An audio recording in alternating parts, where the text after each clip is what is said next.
Hello, and thank you again for joining us for yet another episode of Congratulations, You're In. Throughout each episode, we will explore the many steps that you, as a Montgomery County High School student, may encounter either before or during your college application process. Together, we want to guide you towards reading those fantastic words, Congratulations, You're In. I'm Tony Spearman-Leach, your host, and joining us today is Ed Reed, President-elect of the Maryland School Counselor Association. Ed, welcome back. We know that right now together we're giving the most important information that every student, every parent in the Montgomery County Public School is looking for. And now we're going to talk about scholarships. And so I'm going to ask what every student and parent is thinking in their head at this moment. How do I get a scholarship? Please, Mr. Reed. Please, Mr. Reed, how do I get a scholarship? How do we start? Well, the first place you want to start, Tony, and first of all, thank you for having me on this show, and I compliment you on the work that you're doing to support the community. But so first place you get started, you know my favorite word, research. Oh, no. Not again, Mr. Reed. You got to research. Okay. And so what do you research? Find out what's out there. There's so many scholarships that are available, but if you don't know that they're there, you will never apply. So where do you get started? Let's just start looking for scholarships. So I'll give you a tip. Tip number one, go into a school's website.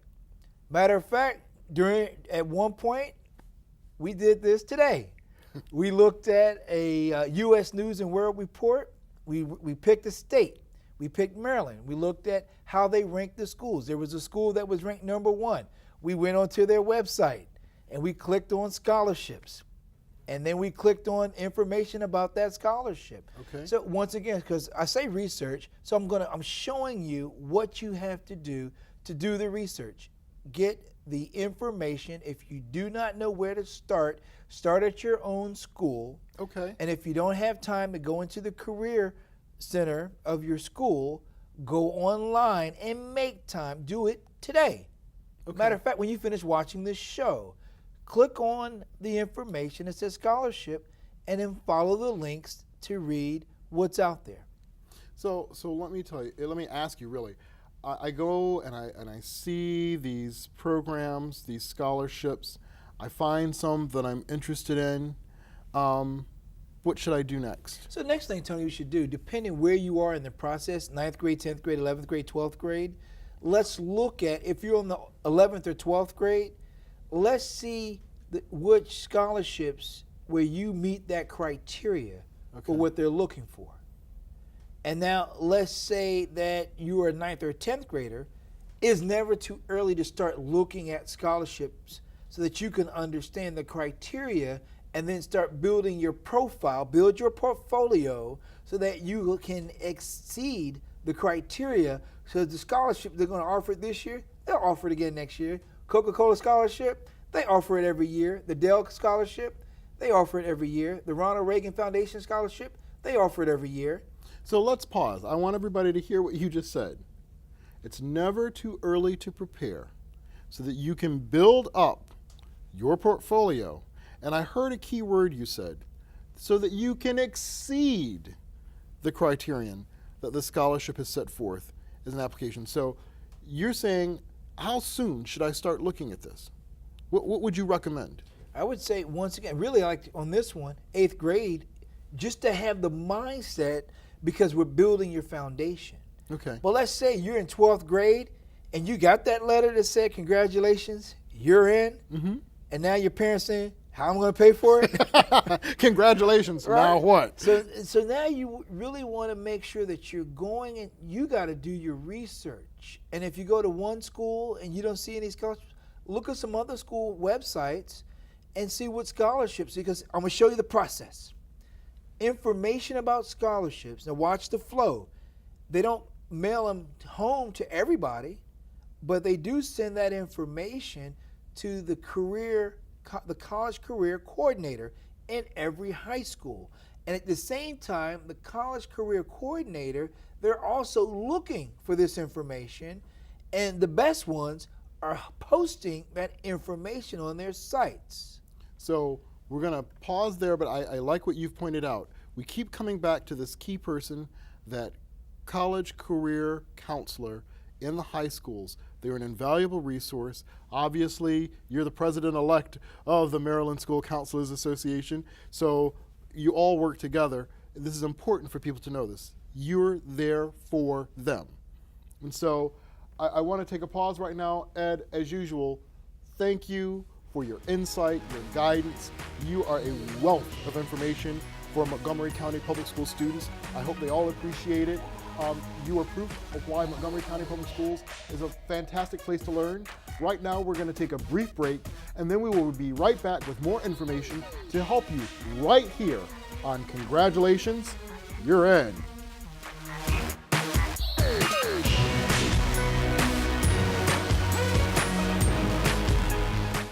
No more pencils, no more books. No more teachers' dirty looks. School's out for summer. School's out forever. School's out with fever.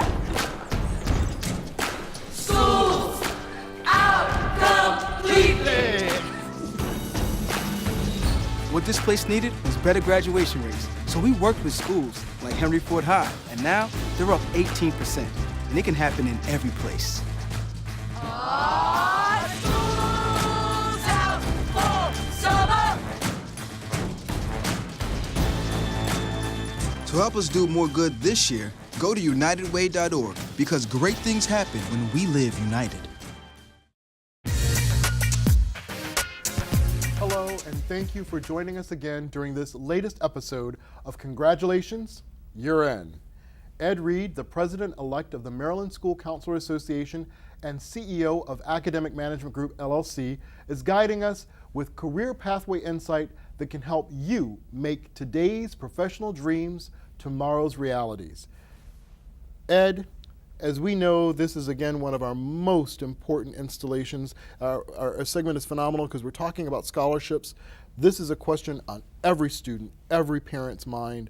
And you know, we have just wrapped up about how you can look up some of the scholarships. But tell me, what's an example of how you really get into this process? How do we go about it? All right, so earlier you asked me when do you start. I said 8th grade. And so let's take a student who's in 8th grade. And so that kid probably would like to go outside, kick a ball around or something like that. Absolutely. However, if that kid was just to be given the task to just go look up scholarships and find 3 scholarships. Step 1, here's an example. You could go in, while we're sitting here, I just said, well, let me do the same thing. How easy is it? Have you ever heard of the American Fire Sprinkler Association? Never in my life. Neither have I, and so I just looked it up. And so they have high school scholarships. They even have a scholarship called the Second Chance Scholarship. You enter for a chance to win a $1,000 scholarship. Wow. Winners not based on financial need. Wow. Now, think about that. And so what happens is you go in, and so now if you start looking earlier I said you want to build your portfolio.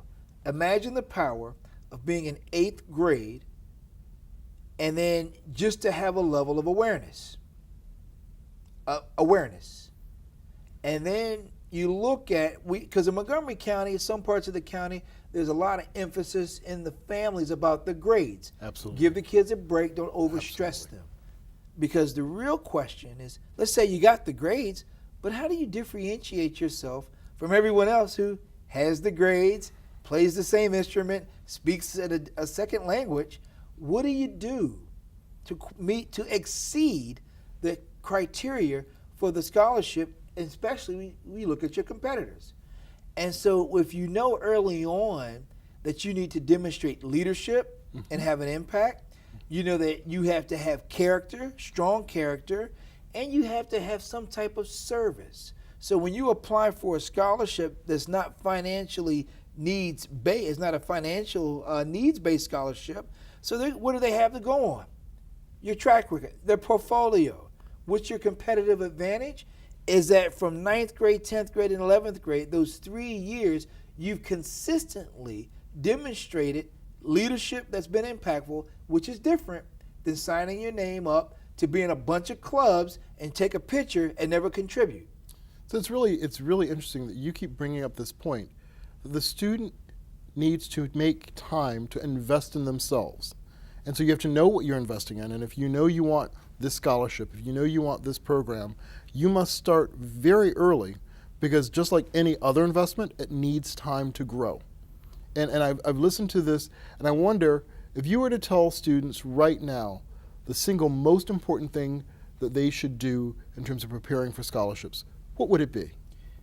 It would be understand the universal criteria. What is common across scholarships? What is that criteria? And then make a rubric and measure yourself. Say, this is where I am. This is where I want to be. The bridge to get from here to there, the bridge is the actions that you will take. You got to have a game plan. Okay. Help get somebody to help you. Develop a game plan. Hold you accountable. Don't crush you, but stretch you. Don't break you. Have a game plan to move from here to there. Wishful thinking doesn't move you from here to there.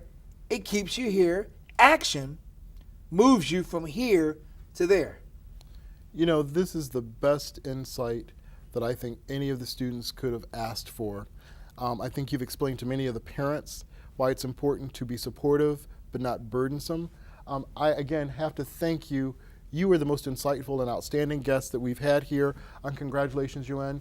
You know, as the Maryland School Counselor Association and CEO of Academic Management Group, Ed, we cannot thank you enough for the insight that you've given us. Together, Ed and I hope that we have gotten you just a few steps closer to reading and hearing those fantastic words.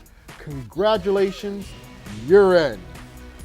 Make sure that you join us during our upcoming episodes, where together we will explore researching your major and minor, preparing your college application, what to do during a college interview, scholarships, grants, loans, and so very much more. Until next time, keep working towards your dreams until you hear those words. Congratulations, you're in.